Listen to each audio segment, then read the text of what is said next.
ब्राह्मीं च वैष्णवीं भद्रां षड्भुजां च चतुर्मुखां त्रिनेत्रां च त्रिशूलां च पद्मचक्रगदाधरां पीताम्बरधरां देवीं नानालङ्कारभूषितां तेजःपुञ्जधरां श्रेष्ठां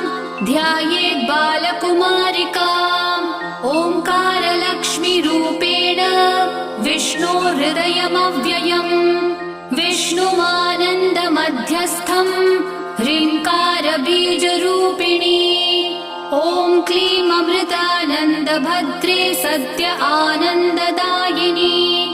ॐ श्रीं दैत्यभक्षरदां शक्तिमालिनि शत्रुमर्दिनी तेजःप्रकाशिनी देवी